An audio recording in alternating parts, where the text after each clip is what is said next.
a sweeping federal provincial proposal in Vancouver aims to address the housing crisis by using public funds to buy unsold private condos and convert them into affordable housing units. While proponents frame it as immediate relief, critics argue it shifts private real estate risk onto you, the taxpayer. Well, you go, Gary. Over to you. First of all, let me say this. The idea has merit to a point. Mm-hmm. However, that point is much larger than the merit that the idea has, in my humble opinion. Vancouver, as we all know, is the most expensive housing market in Canada. And they are still building condos, and the pricing that the developers are still pricing them like the peak of the condo market a few years ago. And we know that right across the country, condo markets have gone soft. Yeah. Toronto's another area where watch out, because they'll be, if they get away with this one, they'll be turning to Toronto next. But there are a number of questions that I don't see being addressed here. One of them is, are some of these units not finished? And if they're not finished, then that means in addition to buying them out, are they going to buy them with the developer finishing them? And that will be included in the price that they pay the developer? Are they already finished, sitting empty, never been sold? So a lot of them would have high-end features, because that's the kind of market it was in Vancouver at its peak. Mm-hmm. And if so, how do you set a fair rental and keep it under the definition of affordable housing? In a building that was built for luxury. Right. Now, also, a question I have is, some of these buildings, now I'm not sure how it works in BC, but I know in New Brunswick, when you reach a certain level of units sold in a building, then the developer can turn it over to the condo board that is assembled and comes into law and takes ownership of the building. So if you have some people who have, for instance, a building that in pre-sale, they bought in pre-sale, and they're getting ready to move into their new unit because it's finished, and some of these other units aren't finished, and you've got the feds and the province coming in with their money to buy these empty units and turn them into affordable housing. And I bought into a building that was going to have it set up under the regulations that owners only, and no investors and renting their units out, and of course no Airbnbs and whatever. I don't know, I'd be pretty pissed, to put it bluntly, to find out that all of a sudden half or better of the building's going to be turned into affordable housing rental units. Not that I have anything against but when I bought my unit, I was buying a unit in a building that was going to be all owner occupied. Because then, like, how does the condo board, if there's a, as they call them out there, a strata board, if the strata board is in place and the developer sells off the rest of his units, I mean, would this cover that? Or are they looking at buildings that have been started and are empty? They haven't sold a unit, not even on pre-sale. That, okay, you have the basic infrastructure, and you finish it at builder grade or slightly above builder grade for affordable rental units. Yes, I get the idea that if you've got something underway, you can get it finished faster and get people into units faster. I get that. And I think it has merit to a point.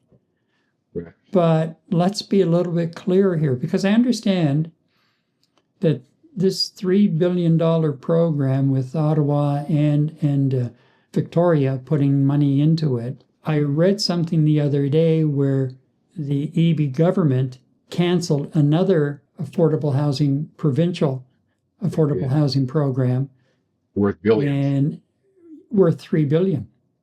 Yeah. So as one of the opposition members said, you're just trading dollars. So there's that, but there are too many, because what happens, you're socializing a developer's mistakes. Yeah. The developers can go out and overbuild, misread the market, although I doubt that they've, have misread the market. The demand was there at some point, but it takes a couple of years to get the shovels in the ground and have concrete form rising out of that hole.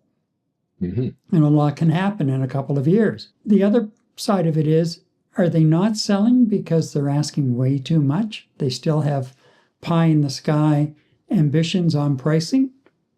That's the other side of it. So are we, as taxpayers at the federal level and in BC at the federal and provincial level, going to reward these developers for not dropping their prices, for still trying to squeeze out as much as they could? And yes, construction costs have gone up. No question. The square footage cost for a building, like even the buildings we're living in, Eddie, have probably more than doubled, I would say, over the last couple of years. So your square footage is up. And part of the problem is, too, that a lot of these developers kept getting more greedy and the units kept getting smaller.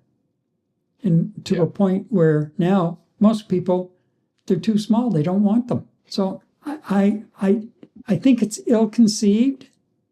I don't think it was thought through properly. I think somebody saw an opportunity for a quick fix, and yes, we need a quick fix, no question. Mm-hmm. But even the units that have been started in the last year, when Carney first brought out his affordable housing program, and we're going to build, there aren't a lot of shovels in the ground yet, and there aren't a lot of completed units yet with people moving in. Well, I think Premier Rebbe actually laid it out. I mean, I agree with you. I understand what they're trying to do here. There's an urgent need, to find affordable housing for a lot of people in this country. And they're trying to find a way to expedite where they possibly could. Now, what did I read? There was something like close to 5,000 condominium apartments empty at this particular point in time. So when I hear empty coming from the Premier of Alberta, he's looking at, well, if these units are empty, we can put them to good use right away because there's a lot of needy families out there. That tells me that these apartments are finished, and they want to get people in these apartments as quickly as possible, which, you know what?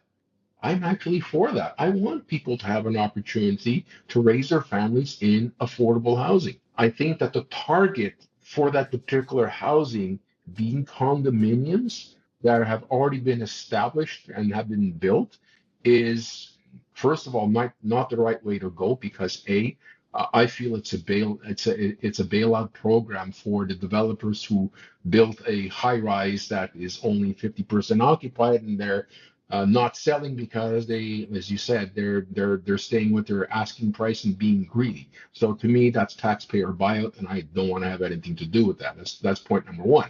And point number two, at the same time, if individuals are buying a particular property type, where there are certain luxuries included with that, and you're paying X amount in terms of condominium fees, they're your HOAs. They might be significantly high. Then all of a sudden, 50% of the building is going to be rented out, where you start introducing security issues, and also rented out. There's going to be a continuous churn of people coming in and out of the building itself. Myself, with the expectation that my building is going to have a certain characteristic to it, it being sullied by this new program that the government wants to introduce in housing a lot of people out there is not the right thing to do. I would prefer that they get the shovel into the ground and build apartments from scratch and get that moving. There are other homes out there that are low cost that potentially can be rented out to a lot of people that need it.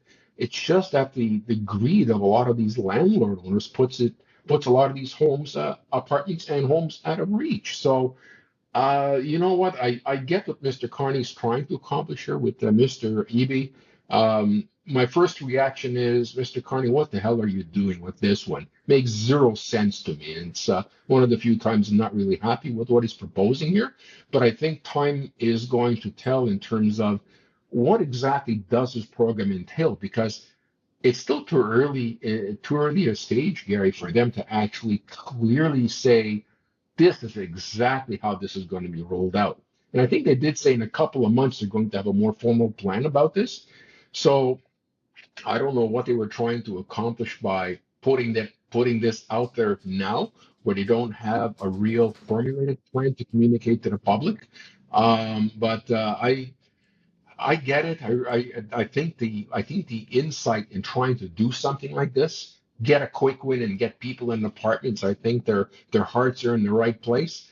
I'm not sure at the end of the day, and I agree with you, if they really thought this out in terms of the damage that this might do to existing property owners and myself as a taxpayer. I don't want my money being stuffed into some developer's pocket because, oh, woe is me, I can't sell my units. Drop the damn prices, you know.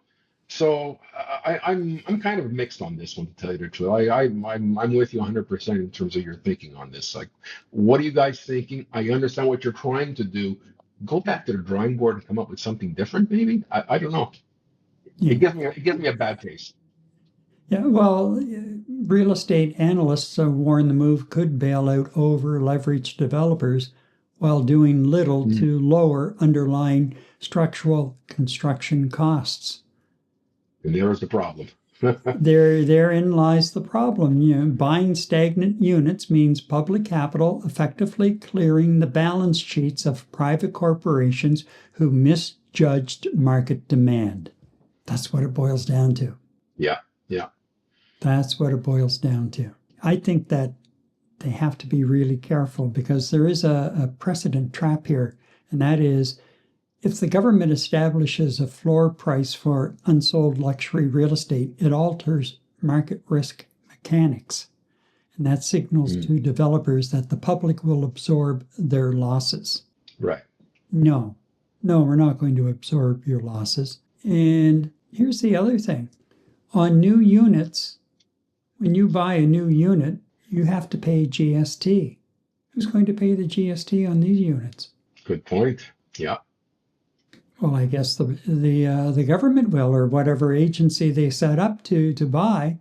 So it just, and I don't know why we have to pay GST on a new unit, but yet when you do a resale, you don't have to pay GST. If you're going to charge GST on the new unit, just keep charging it on the resale. Like, just keep rolling it in that way. Anyway, that's a whole other story that really gets to me.